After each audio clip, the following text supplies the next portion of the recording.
Salut, tu es en troisième, tu ne sais pas comment faire l'intersection de deux intervalles. Viens, je te montre ça maintenant. Eh bien, nous avons l'intervalle fermé en -2, ouvert en 5. Inter, ce symbole-là, on le lit inter. Donc, intervalle fermé en 1, ouvert en 6. Et on nous demande de représenter l'intersection et de la simplifier, de l'écrire plus simplement. Donc, on va faire ça ensemble. Pour d'abord la représenter, il faut tracer, une droite. Voilà. Donc, je vais tracer la droite que vous voyez là. Ensuite, il faut placer ces points-là. -2, 5, 1, 6. Donc, -2, on les range du plus petit au plus grand. 1 sera quelque part là. 5 sera là. Et 6 là. Vous voyez? Donc, je place ces 4 là. Ensuite, je représente cet intervalle-là. Intervalle fermé en -2, ouvert en 5. Donc, fermé, je fais ça. Ouvert en 5, ça. Et qu'est-ce que je fais? Je trace. Ensuite, cet intervalle-là, je vais représenter également. Intervalle fermé en 1. Donc, je ferme en 1. Et j'ouvre en 6. Que je vais tracer aussi. Après ça, on nous demande ici l'intersection. Donc, inter c'est quoi? L'ensemble des éléments qui appartiennent à cet ensemble et à cet ensemble. Donc, du coup, je prends la partie où il y a les deux droites, c'est-à-dire cette partie que je vais assurer, cette partie-là, et on s'arrête là. Vous voyez? Cette partie-là où il y a les deux. Donc, du coup, l'intervalle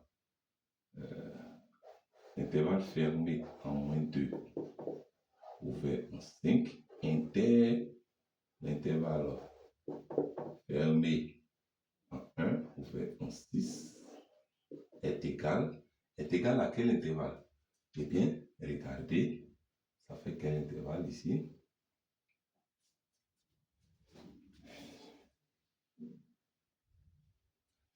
Eh bien, ça fait l'intervalle fermé en 1 et ouvert en 5. Voilà. Donc, toute cette partie-là. Ça va? On va faire un B. Ici, B, j'ai 2 points seulement à placer. -2, 2 et -3. Ces deux-là, ce ne sont pas des nombres. Donc, on va les représenter. Ici, comme ça, je fais ma droite. OK. Je place d'abord -3. Ensuite, 2.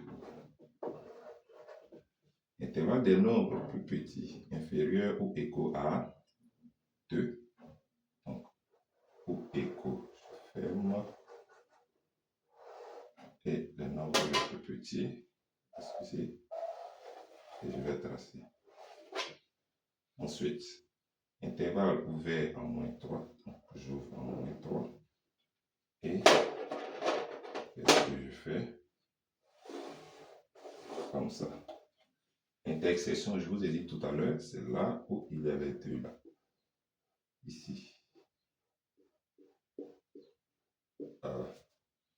Donc, l'intersection sera égale à quoi? Tout simplement. Ça sera égal à quoi? On va prendre ouvert en -3. Parce que là, -3 n'est pas ici. Et -3 est ici. Donc, j'ouvre. Il doit appartenir aux deux. Ici, il appartient, mais là, il n'appartient pas. Donc, on ouvre en -3. Donc, vers -3, point virgule. Ici, 2, c'est fermé. 2, ça appartient ici. 2 aussi appartient ici. Donc, je ferme. Fermé en 2.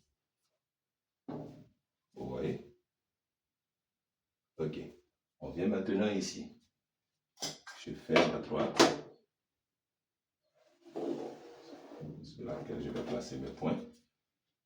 Le plus petit, c'est moins 2, donc moins 2. Après 1. Après 4. Et enfin 7.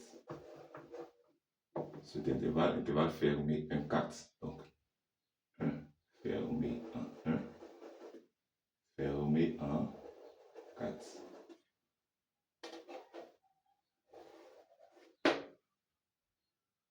Fermé en moins 2, fermé en 7, que je vais passer.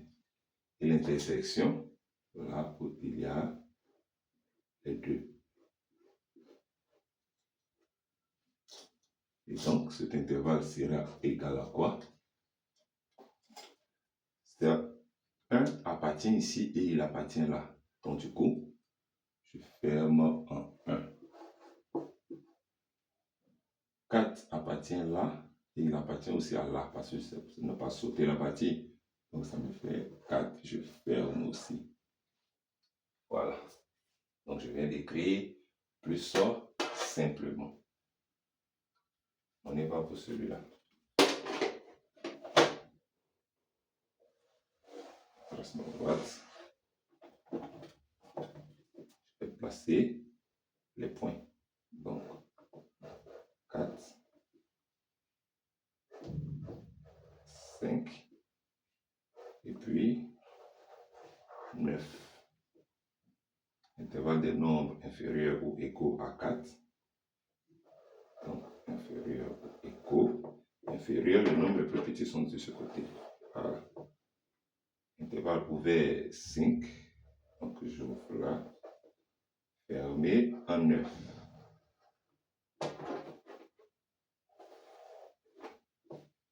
Ça va? Voilà. Et l'intersection, vous voyez, il n'y a aucune partie de cet intervalle qui est dans cet intervalle et aucune partie aussi de cet intervalle qui est dans cet intervalle. Les deux intervalles sont... Voilà. Il y a un vide là. Toute cette partie-là. Donc, normalement, c'est cette partie, mais cette partie n'existe pas. Donc, du coup, ça me fait quoi ici? Un ensemble vide. Voilà. Donc, voici un peu comment déterminer l'intersection de deux intervalles.